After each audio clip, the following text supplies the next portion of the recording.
Mafia सरगना दाऊद इब्राहिम जो है एसबीयूटी में सरमायादार है। दाऊद इब्राहिम का फाइनेंस एसबीयूटी प्रोजेक्ट में लगा हुआ है। इस किस्म का संगीन इल्जाम दिल्ली सुप्रीम कोर्ट के वकील अजय अग्रवाल ने एसबीयूटी पर आयद किए हैं। उन्होंने दाऊद इब्राहिम की प्रॉपर्टी से लेकर एसबीयूटी में जो फाइनेंस लगा है इसकी जांच का भी डिमांड किया है। उन्होंने यहां मुंबई में एक प्रेस कॉन्फ्रेंस से कहा है कि जिस तरह से अंडरवर्ल्ड जो है मुंबई में एक्टिव हो गई है, हिंदुस्तान में अंडरवर्ल्ड की सरगर्मियां आहिस्ते आहिस्ते तेज हो रही है, इस पर कदगन लगाने के लिए तफ्तीशी एजेंसियों को कार्रवाई करने की जरूरत है। उन्होंने बताया है कि जिस तरह से एनआईए ने दाऊद इब्राहिम, टाइगर मेमन, अनीस इब्राहिम और जावेद चिकना के खिलाफ जो रिवॉर्ड और अवार्ड का ऐलान किया है, उसके बाद जो है अंडरवर्ल्ड की सरगर्मियां मुंबई शहर में जायद हो चुकी है।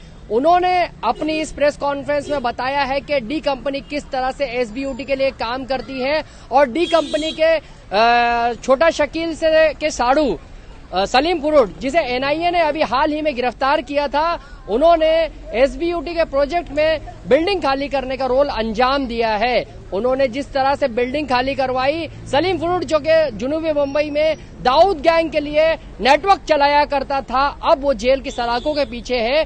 बताया जाता है कि जिस तरह से सलीम फुरुट जो है, सलीम फुरुट की पूरी जानकारी जो है एक वीडियो वायरल किया गया था, जिसमें वो वकील जो है अजय अग्रवाल, जिन्होंने ये डिटेल दी कि सलीम फुरुट किस तरह से बाज़ाब्ता तौर पर मकीनों को डरा धमकाकर अपने मकानात खाली कराता था। उन्होंने ये भी इल्जाम आयद किया है कि जिस तरह से दाऊद इब्राहिम जो है उसका साउथ मुंबई और जुनूबी मुंबई में दबदबा था और कई प्रॉपर्टी जो कि सेफेमा के तहत आती थी, उसी ने जो है इस एसबीयूटी को नाम दिया और एसबीयूटी के जरिए जो अपनी प्रॉपर्टी के जो पैसे थे वो एसबीयूटी के जरिए लगाए। और इसलिए ये बात अब वाज़ेह हो चुकी है कि एसबीयूटी के कहीं न कहीं कनेक्शन डी कंपनी से है। अब डी कंपनी में जिस तरह से कार्रवाई भारत में हो रही है, उससे जो है एसबीयूटी की जांच का भी मुतालबा अब अजय अग्रवाल ने किया है। उन्होंने प्रेस कॉन्फ्रेंस में कई संगीन इल्जामात आयद किए हैं। उन्होंने कहा है कि एसबीयूटी जिस तरह से मकीनों को मकानात खाली करवा रही है, डरा धमका रही है।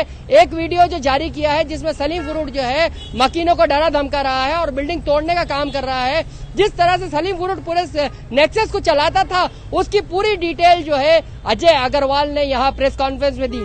अजय अग्रवाल ने यह भी इंकशाफ किया है कि जिस तरह से दाऊद इब्राहिम का पैसा टेरर फंडिंग में लगता है, उसी तरह से एसबीयूटी का पैसा जो है दहशतगर्द तंजीमों के लिए भी इस्तेमाल किया जाता है, क्योंकि ये पैसा डी कंपनी का है और एसबीयूटी के जरिए डी कंपनी को पैसा जाता है और डी कंपनी जो है पीएफआई और दूसरी दहशतगर्द तंजीमों को टेरर एक्टिविटीज के लिए पैसा फराहम करती है। इसलिए इसकी जांच होनी चाहिए।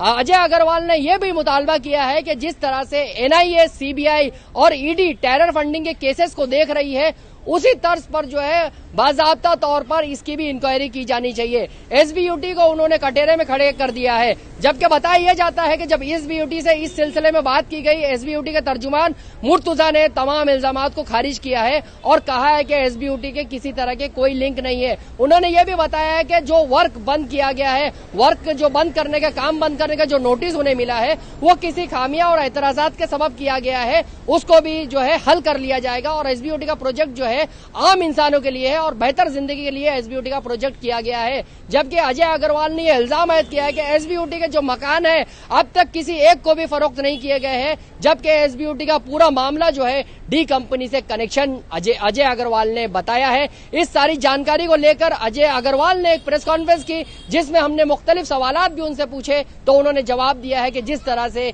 दाऊद इब्राहिम डी कंपनी बंबई में एक्टिव है, उसी तर्ज पर एसबीयूटी में भी उनके सरमाए और फाइनेंस लगाए जा रहे हैं और ये पैसा कहीं ना कहीं टेरर एक्टिविटी के लिए, टेरर और मुल्क मुखालिफ सरगर्मियों के लिए लगाया जाता है। इसलिए इसकी तहकीकात तफ्तीशी एजेंसियों को करना चाहिए था। उन्होंने जो है देवेंद्र फडणवीस को भी इसका लेटर लिखा था।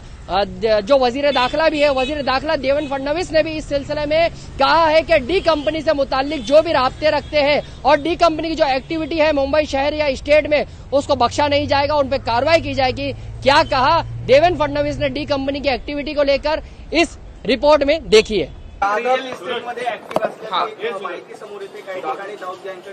एसबीयूटी प्रोजेक्ट जो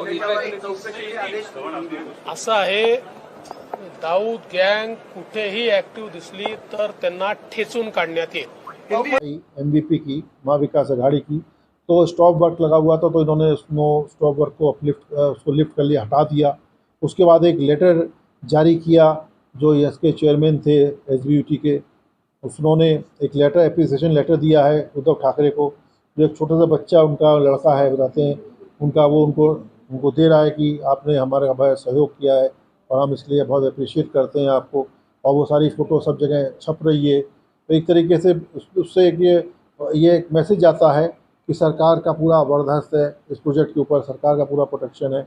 इसी प्रकार से एक फ़ोटो नवाब मलिक की भी है, वो बैठे हुए हैं उस चेयरमैन के साथ में, वो चेयरमैन खाना खा रहे हैं, उसके साथ में वो बैठे हुए हैं। तो नवाब मलिक को बहुत बड़ा आरोप है कि वहाँ पर जितनी वक्फ प्रॉपर्टी थी, वो माइनॉरिटी अफेयर्स मिनिस्टर थे, वक्फ मिनिस्टर थे, उसके बाद उन्होंने उस प्रॉपर्टी को भी बहुत सस्ते में वो गलत तरीके से करके वक्फ के साथ में वो सारी SBUT को ट्रांसफ़र करा दी उन्होंने, सारी की सारी प्रॉपर्टी। तो ये सब चीज़ें सरकार की बहुत बड़ा बर्दाश्त था, तभी इनकी हिम्मत पड़ी कानून कायदों का उल्लंघन करने का।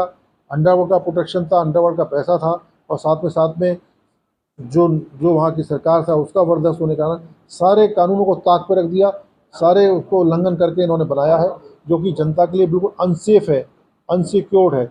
तो इसलिए पूरा का पूरा दोबारा से उसको, अगर वो पूरा का पूरा ठीक तरीके से बना लेते हैं, अगर सारा का सारा कंप्लाई करते हैं और टेररिज्म वाला एंगल अगर निकल जाता है, तब तो उसको बनने देना चाहिए, नहीं तो सरकार उसको टेक ओवर करे और कानून कायदे से पूरी चीज़ को बनाए।